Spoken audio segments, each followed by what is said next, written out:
Bali yan po isinaksak po natin, hindi po siya umandar. Ha? Saka lang po ito aandar kapag po bubuksan po yung outlet na para sa tubig. Yan. At kapag patayin naman, hindi natin bubunutin dito sa saksakan. Ayan. Lalagay ko lang dito para po hindi po mabasa kapag po patayin po natin. Ayan po, kusa po siyang mamamatay. Oh. At kapag i-open, ayan oh. Kasi nga po meron po siyang automatic pressure switch at saka pressure tank at saka pressure switch off on. At ang isang kagandahan po nito, kung sakaling naubusan po ng tubig dito, so kapag po umaandar po na wala pong nahihigop na tubig dahil po sa singaw o kaya naubos yung tubig na pinanghihigupan, ay kusa siyang namamatay. At ito po ang bagay po na ilagay po sa mga posong di manual yung mano-mano, yung pitcher pump o kaya yung jetmatic pump.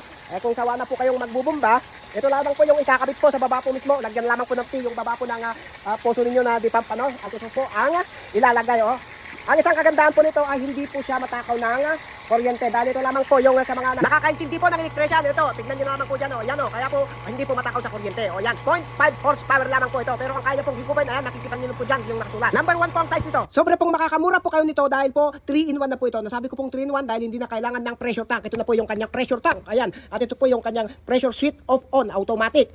At ito naman, kaya sinasabi kong 3-in-1, ito yung pangatlo. Sensor niya po ito.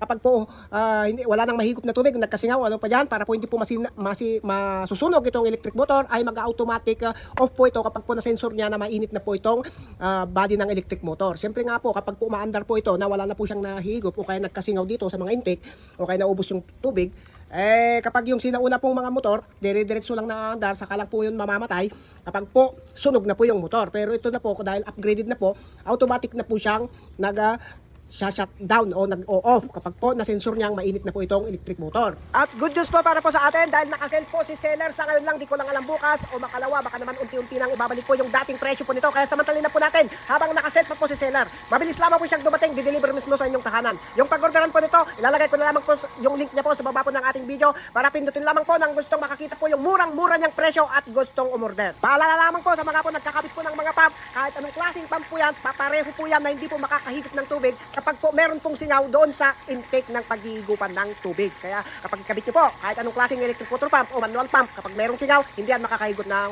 tubig. Yan po ang tandaan ninyo Nasabi ko po yan base po sa aking karanasan bilang isang kontraktor ng drilling, taga-ayos ng mga posong hindi makahigop, taga-drilling, taga-gawa ng mga poso at kung ano-ano pa. Yan po, base lamang po sa aking karanasan ang aking mga sinasabi sa inyo. Hanggang po ng football doon, para po kapag bukas po ito, automatic po na lalabas kagad po yung tubig. Yun po ang advantage ng malagyan ng football. Ang size po ng outlet nito at saka intake ay number 1 po. Ayan, number 1. Kaya pang bahay. Napakaganda pa po ito para po sa mga meron pong babuyan.